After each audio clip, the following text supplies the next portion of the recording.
أعوذ بالله من الشيطان الرجيم. بسم الله الرحمن الرحيم. يا أيها المزمل قم الليل إلا قليلا نصفه أو انقص منه قليلا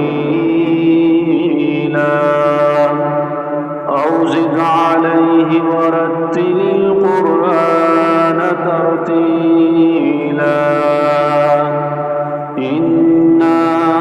سنلقي عليك قولا ثقيلا إن ناشئة الليل هي أشد وطئا وأقوم قيلا إن لك في النهار سبحا طويلا واذكر اسم ربك وتبتل إليه تبتيلا رب المشرق والمغرب لا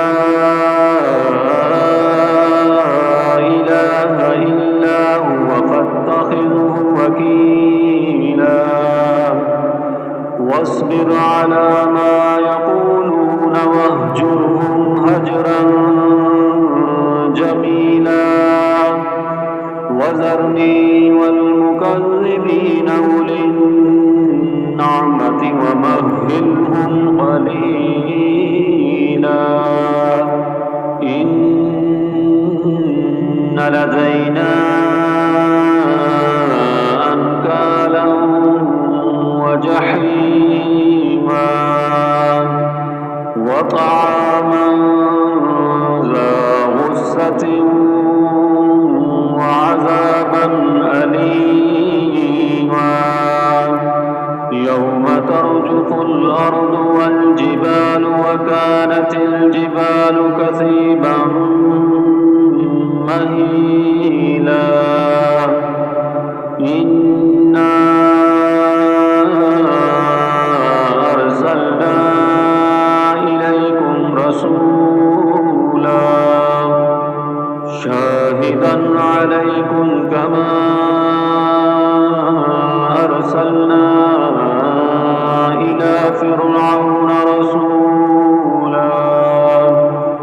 فعصى فرعون الرسول فأخذناه أخذا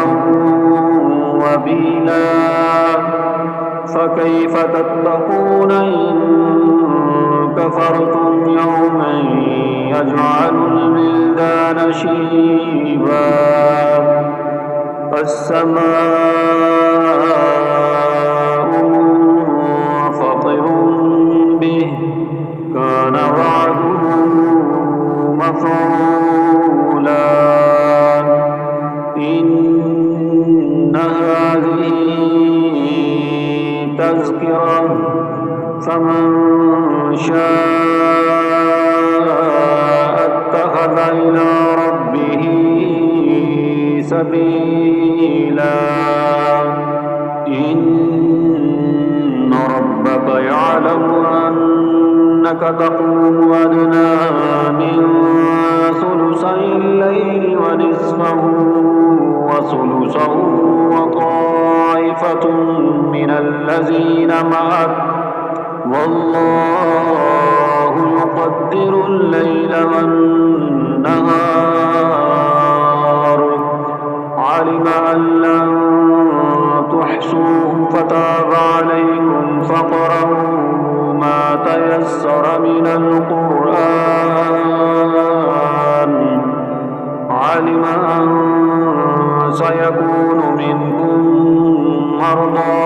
وآخرون يضربون في الأرض يبتغون من فضل الله وآخرون يقاتلون في سبيل الله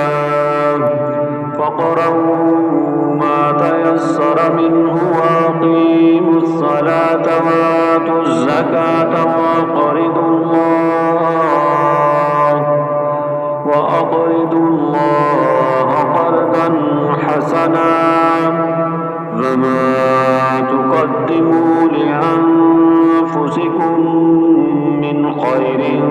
تجدوه عند الله هو خيرا وأعظم أجرا واستغفروا الله